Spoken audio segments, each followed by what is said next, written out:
Siz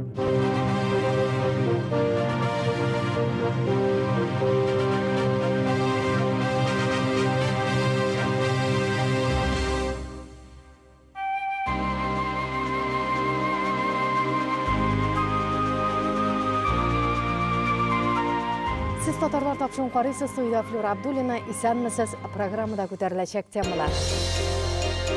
Qozanda Tatar tili һәм әдәбияты буенча төбәкара олимпиада төгәлләнде. Беренче урыннарны күбесенчә Башкортстаннан килгән укучылар яулады. Мәскәүдә бик шагыйрь Габдулла Тукай истәлегенә күргәзмә эшли башлады. Профессор Шәүкәт Әмиров яраткан инструментында халык әсәрләрен яңгыратты. Шагыйрә Миңсылу Ишгузина фикердәшләрен шигърият кичәсенә җыйды. Лангепаста яшәүче хезмәт ветераны Сабира ханым Фәхриева инде ничә еллар хәйрем булсын дип күгәрченнәр ашата. Шәхсәр сәгыйдәсен хатын-кызлар мәхәббәтен яулаган замананың көчле җырчысы шагыйрь Хади Такташ истәлеген әзерләдек. Татар зыялылары әдәби салон утырышына җыйналды.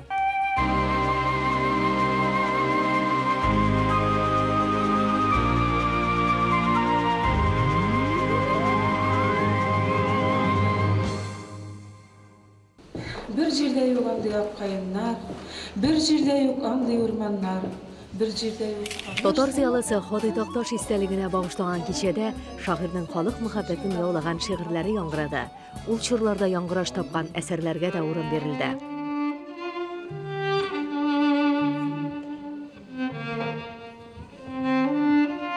Кунаклар Хади Такташның тормышын һәм иҗатын өйрәнүчеләр истәлекләре белән уртаклашты.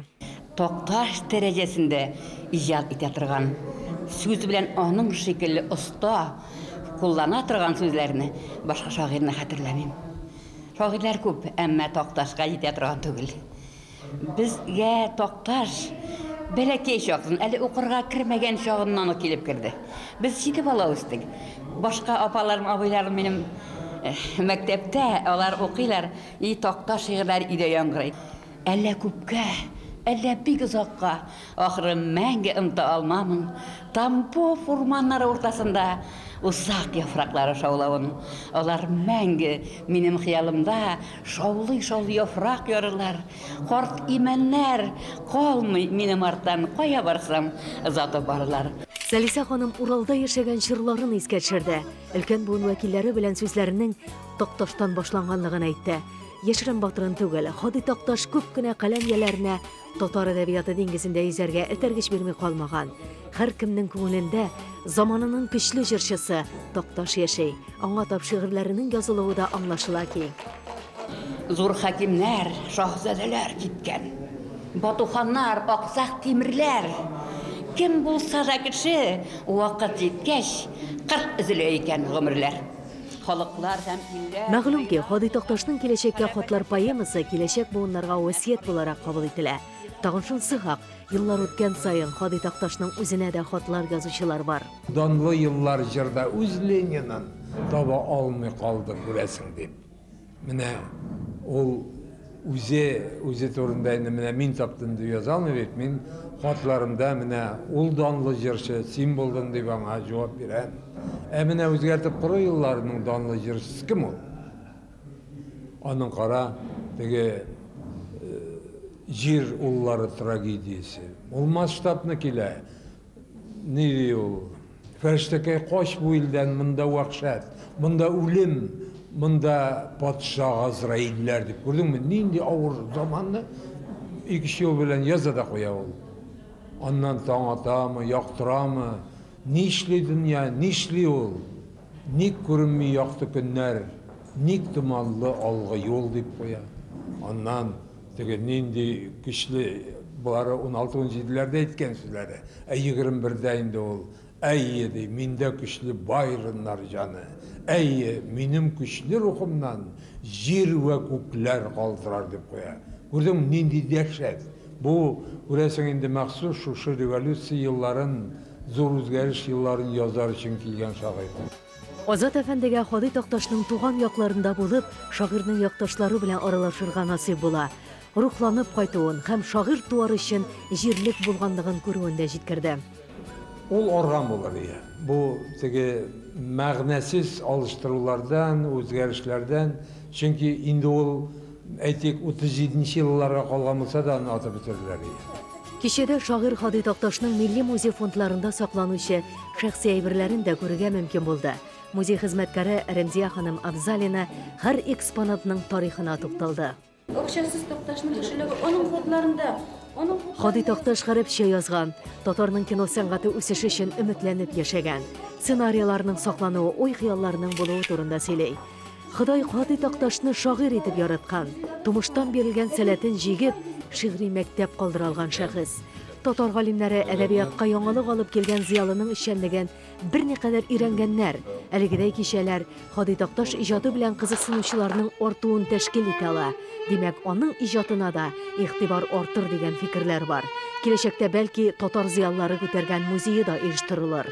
Ике катлы таш бина иде ул, әллә ни зур булмаган. Менә шул урынга университетның спорт құрылмасын түзүделәр. Уникс дип атала инде ул, ләкин аны сүтәр алдыннан әйттеләр, менә бу бик әйбәт бинада ике зур бүлмә Такташныкы булачак, анда Такташның музее булачак дип әйттеләр. Менә Илдар Юзиев та байтак инде бер 15 еллар элек шушы вәгъдәләрен искә төшереп, нигә һаман да үтәмисез дип язып чыккан иде. Мин үзем язучылар берлеге рәисе булып эшләгән вакытта бу мәсьәләне шулай ук берничә тапкыр күтәрдем. Ләкин уңай хәл итү мөмкин булмады. Менә шул әйберне, шул вәгъдәне искә төшерергә кирәк иде. Сүздә Ходый Такташның иҗатын өйрәнергә теләүчеләр өчен җирлек тудыра торган урыны, ягъни музее, фани дөньядан бакый дөньяга күчкән шагыйрь өчен мөһим түгел, ә безнең һәм киләчәк буыннар өчен кирәкле. Хәзер татарлар тормышында булган вакыйгаларга кысача күзәтү ясарбыз.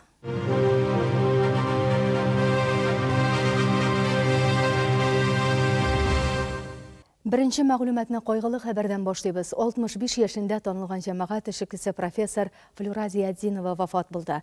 Аның тормыш юлы Татарстан белән бәйле. Тышкы элемтәләр департаменты директоры урынбасары булганда, республиканы якын һәм ерак чит илләргә таныту өчен күп көч куя. 1999 елдан Россия Дәүләт Думасы депутаты. Хезмәттәшләре аны максатчан, энергияле, ачык күңелле кеше дип искә ала. 2004 елда Флюра Зиятдинова Татарстан Дәүләт Советына сайланды. Соңгы вакыттагы эшчәнлеге Казан дәүләт финанс-икътисад институты белән бәйле, фәлсәфә һәм социология кафедрасы җитәкчесе. Аның турында якты истәлек күңелләребездә мәңге сакланыр диелә Татарстан президенты Рөстәм Миңнеханов, дәүләт киңәшчесе Минтимер Шәймиев, дәүләт советы рәисе Фәрит Мөхәммәтшин, премьер-министр Илдар Халиков һәм башка рәсми вәкилләр кул куйган кайгынамәдә. Хәзер башка вакыйгалар хакында. Ханты-Манси автоном округының Урай каласында Советский шәһәрендә иҗат итүче Нур татар оешмасының бердәмлек төркеме чыгыш ясады. Әлеге чараны Урайның татар-башкорт җәмгыяте оештырган. Казаннан да кунаклар катнашты. Бөтен дөнья татар яшьләре форум рәисе Руслан Айсин татар җәмгыятенә һәрчак ярдәм кулы сузучы меценат Марат Нур Мөхәммәтовкә һәм Нур оешмасына рәхмәт хаты тапшырды. Чаллының Үзәк китапханәсендә язучы, тарихчы Фәүзия Бәйрәмованың иҗат кичәсе узды. Ул очрашуга килгән кешеләрнең күп санлы сорауларына җавап бирде. Алдыда безнең белән бергә булыгыз.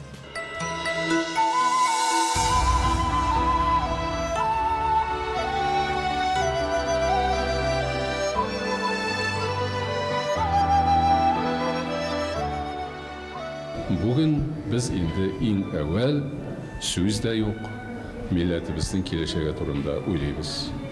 Ни өчен дигән вакытта безнең Россия Федерациясе кебек зур дәүләтебезнең анык кына, бөтен кешегә аңлаешлы милли сәясәте юк. Һәм инде бу эш гамәлләрдә күренә тора.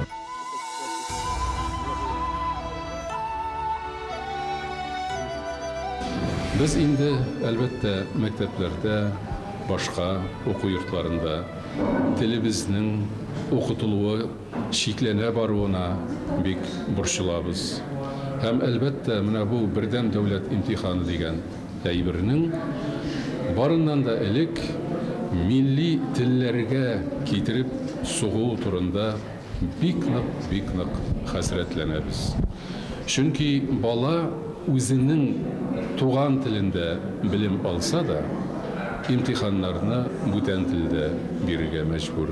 Һәм шуның белән туган телне, әдәбиятны, туган халкыбызның тарихын өйрәнүгә балада кызыксыну кими. Руслар аны мотивация дип әйтәләр. Ягъни ни өчен өйрәнү дигән әйбер көн тәртибеннән төшеп кала. Әлбәттә, кеше үзенең халкының телен, әдәбиятын, гореф-гадәтен, яшәү рәвешен, тарихын белергә омтылырга тиеш, ләкин ул аны инде акыл туплагач, үскәч, үзе әгәр дә шул юлга төшсә, шуның гамәленә төшсә, өйрәнә торган була. Ә бит нәкъ менә кешенең күңеленә салына торган, язылып кала торган чор ул яшьлек чор. Шуңа күрә яшь вакытта шушындый асыл әйберләрне баланың, яшь-үсмернең күңеленә сеңдереп калдырырга кирәк. Ә менә бу әйберләр алар шактый комачаулый. Ә инде халыкның яшәвеннән, аның шушындый бик тә кыйммәтле җәүһәрләреннән аерылган буын, ул чын мәгънәсендә киләчәктә менә без әйткән зыялы булып җитешә алмаска мөмкин. Менә аның бүтән аянычлы ягы шунда дип саныйм. Казанда татар теле һәм әдәбияты буенча төбәкара олимпиада төгәлләнде. Анда Россиянең 16 төбәгеннән 80-гә якын 9-10-11 сыйныф укучылары катнашты. Әстерхан, Мәскәү, Самара калаларыннан гына килүчеләр булмады. Беренче урыннарны күбесенчә Башкортстанда белем алучы укучылар яулады. Пермь крайы Барда районыннан 11 сыйныф укучылары Виктория Юрышбаева белән Сильвина Илкаева өлкә губернаторы премиясенә лайык булучылар. Казанда татар теле һәм әдәбияты буенча төбәкара олимпиадада катнашуны мәртәбә дип саныйлар. Менә монда килү баланы шул дәрәҗәдә ул күтәрә, үзе иң беренче үзе алдында. Чөнки ул үзенең белемен сыный. Ул үзен чагыштырып карый башкалар белән. Ул милли үзаң тәрбияле. Менә мен шуңа күрә, менә бүгенге көндәге генә эш дип әйтмим. Бу әле алга таба ни кадәр аңа бирәчәк алдагы көнендә юнәлеш. Бәлкем ул татар теле укытучысы булып китмәс. Мин алай көтмим. Ләкин без менә укытучылар аларны эшләргә, менә эзлекле итеп эшләргә өйрәтәбез. Кадрия ханым кайбер мәктәпләрдә татар теле урынына физкультураны кертә башлау күренешләренең булуын да җиткерде. Свердловск өлкәсенең Әҗигел мәктәбендә 10-11 сыйныфларда татар теле әдәбияты бөтенләй укытылмый башлаган. Татар теле үзебезнең тел, калырга тиеш үзебез белән. Әниләр сөйләшкән тел, без, Алла бирсә, безнең балалар сөйләшер тел дип уйлыйм. Чөнки татар теле ул безнең горурлыгыбыз, без аны саклап калырга тиешбез. 10 сыйныф укучыларына Казанда олимпиадада катнашыр өчен ана теленнән өстәмә дәресләр алырга туры килә. Гүзәл ханым Таҗетдинова үз укучысы Айсылу Гәрәева белән Казанда беренче тапкыр.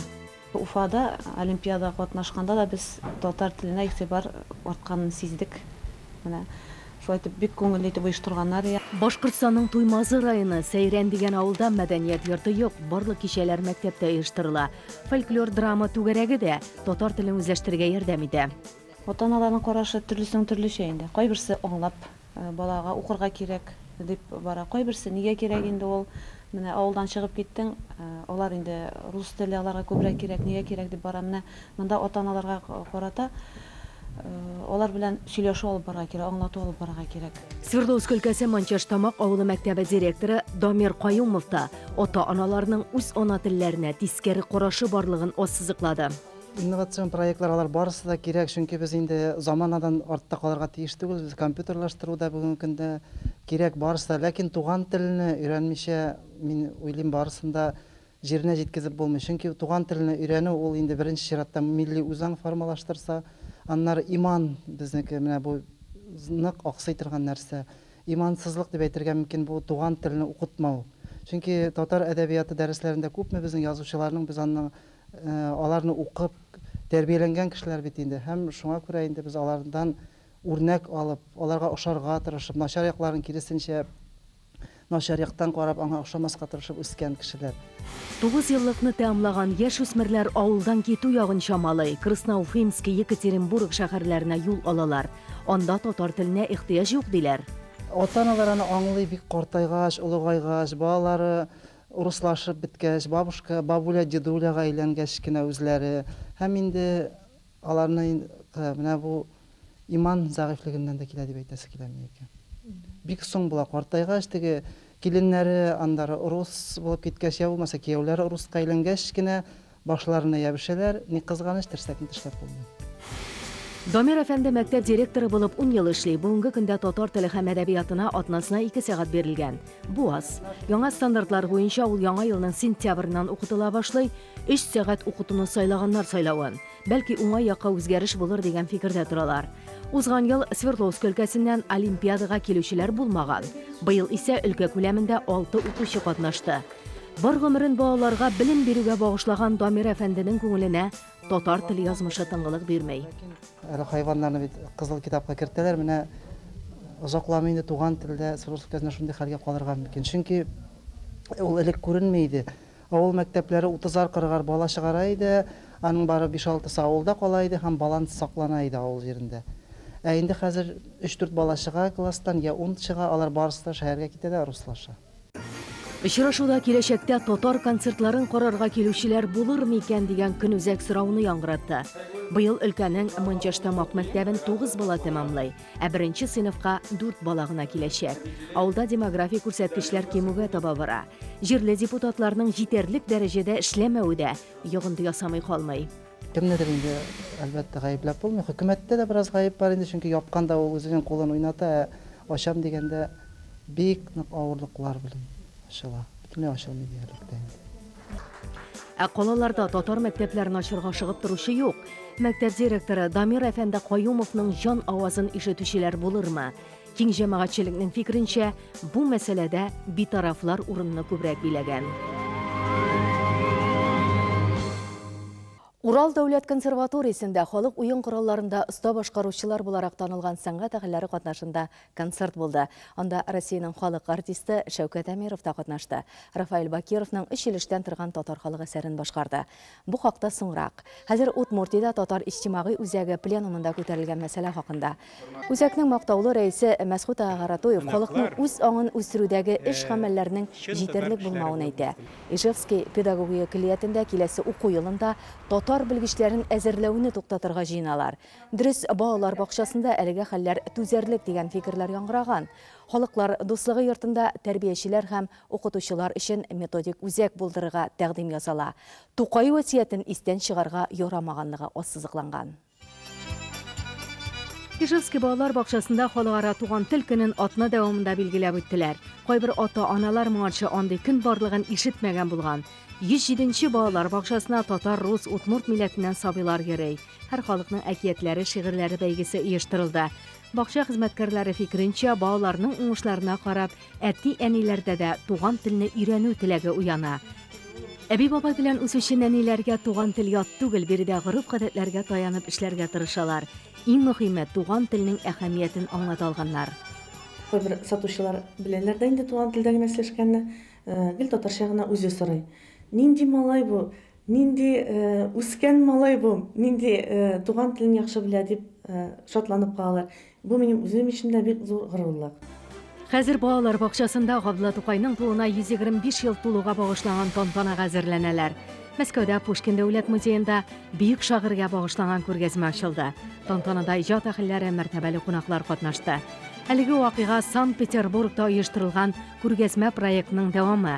27 мартка кадәр бөек шагыйрь Габдулла Тукайның шәхси әйберләре белән таныша алу мөмкинлеге тудырыла.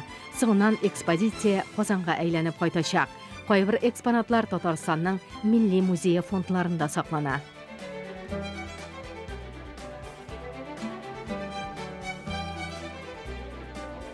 Үзләрендә шундый моң. Әйтерсең, Тукай шушы сабый чакта ук үзенең киләчәктә шундый бөек моңлы җырларын язачагын алдан ук күргән кебек. Минем тормышым карап бетерелмәгән төш кебек дип әйтә булган Тукай. Габдулла Тукайның милли уен кораллары моң дәрьясында гизергә ярдәм итми калмагандыр. Әйтүләренчә, бийек шагыйрь кубызда уйнаган. Россиянең халык артисты профессор Шәүкәт Әмиров бу көнне яраткан уен коралы балалайкада эчилештән торган татар халык әсәрен башкарды. Ярдәмгә Урал дәүләт халык уен кораллары оркестры килде. Мама пела и играла, она закончила Московскую консерваторию и работала в городе Мясе, руководила 49 лет ансамблем «Яшлек». Бала чактан халык әсәрләрен ишетеп үстем. Әнием консерватория тәмамлап Чиләбе өлкәсе Мияс каласында иҗат итте. Зак еллар яшьлек ансамблен җитәкләде. Татар халык әсәрләрендә моң төшенчәсе бар. Мин аларны балалайка уен коралы аша яңгыратам. Күңелемдә туды һәм композиторлар белән бергә иҗат итәбез. Тагын шунысы хак, балалайка төрки халыкларының уен коралы санала. Шәүкәт әфәнденең чыгышын Россиядә гына түгел, дөнья мәйданында да ишетеп беләләр. Аның үз юлы, үзенең мәртәбәле урыны бар. Фукат Сабирович, конечно, совершенно блестящий профессионал, высочайшего класса, совершенно удивительный человек. Дусларым янына килдем, алар белән бер сәхнәдә чыгыш ясау үзе бер бәхет. Шәүкәт әфәнде югары профессиональ белемгә ия, зирәк акыллылыгы белән аерылып тора. Балалайкада татар һәм башкорт халык әсәрләрен яңгырату да әһәмиятле.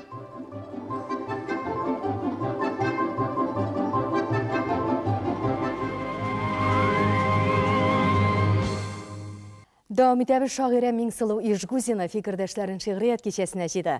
Татарстанның Свердловск өлкәсе вәкиллегендә узган очрашу 8 март халыкара хатын-кызлар көне алдыннан алиха затларга бүләк буларак оештырылган иде. Дуслар килен син шакырган көнгә. Кирәк булса үтеп шакырымда, кирәк икән үз телеңнән. Шигъри җанлы Миңсылу Ижгузинаның балачак хатирәсе Пермь крае Барда районы белән бәйле. Анда туган, үскән, хезмәт юлы Свердловск өлкәсендә башлана. Педагог булып эшли. Немец теленнән дәресләр бирә. Балалар бакчасында тәрбияче. Екатеринбургта Саф Шишмә газетасының беренче мөхәррире булып санала. Татарстанның Свердловск өлкәсе вәкиллегендә белегеч, мәгариф юнәлешен алгысызлыкка куеп алып бара. Якшәмбе мәктәбендә татар телен үзләштерергә теләүчеләр өчен дә ярдәмгә килә. Тормышымда ниндидер үрләр яулаганмын икән, мин иң беренче әти-әниемә рәхмәтле. Миңсылу ханым шигърият кичәсен әлегедәй сүзләр белән башлады. Татарстан белән Свердловск өлкәсе арасындагы үзара хезмәттәшлек үсешендәге эшчәнлеге өчен өлкә губернаторының мактау кәгазе белән бүләкләнде. Һәр эшен җиренә җиткереп башкара. Милли мәдәни оешмалар, яшьләр белән актив эшчәнлеге уңай яктан телгә алынды. Мы планируем провести проект под рабочим названием «Суперневестка». Килен проектын тормышка ашырырга уйлыйбыз. Киңәшчебез Миңсылу апа яшьләр алиха затка шулай эндәшергә күнеккән. Бик сабыр, нечкә күңелле, ашыгып сүз әйтми, уйлап сүз әйтә торган Миңсылуыбыз. Аңарга шул яклары да бик зур рәхмәтлемен. Миңсылу ханым җирле шагыйрә буларак та таныш, җыентыгы да дөнья күргән. Кичәдә шигырьләрен яңгыратты, иҗатташ дуслары халык әсәрләрен башкарды.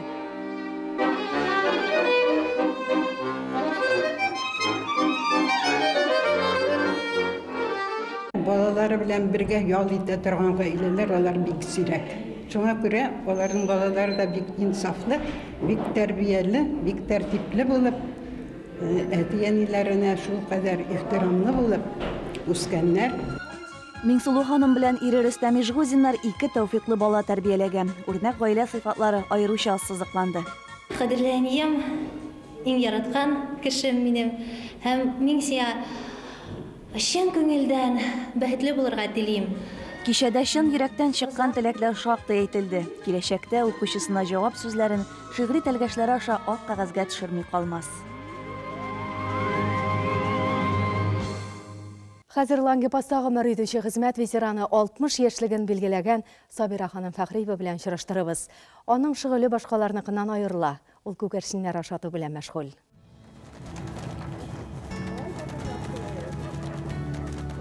Хезмәт ветераны Сабира ханым Фәхриева хәерем булсын дип күгәрченнәр ашата.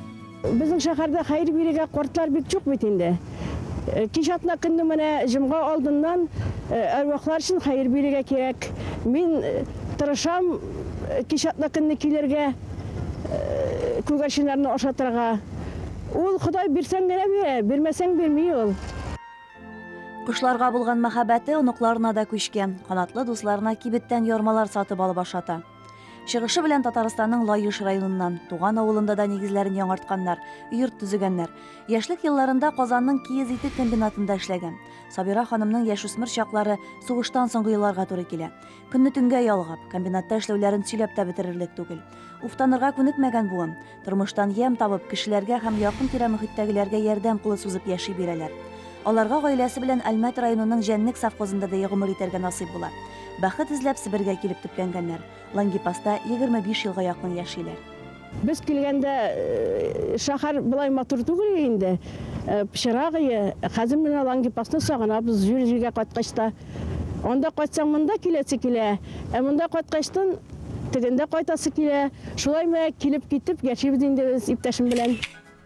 Уллары ватан алдындагы бурычларын үтәгәннәр. Чечняда хезмәт иткән вакытта ананың сабырлыгына атап махсус һәйкәл куярлык. Сабира ханым хәбәрчеләребез белән әңгәмәдә адәм баласына ышаныч кирәк, дусларының да ярдәмчел булуы шарт икәнлеген ассызыклаган. Олыгая төшкәч дини йола бәйрәмнәрне фикердәшләре белән бергә үткәрәләр. Канатлы дусларын да онытмыйлар.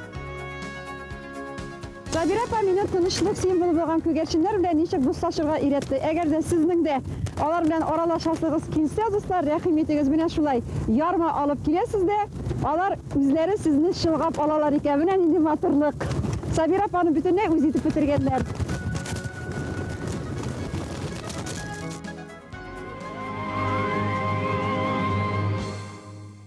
Бүгенге менә шулар сезнең белән Флора Абдуллина иде. Сау булыгыз.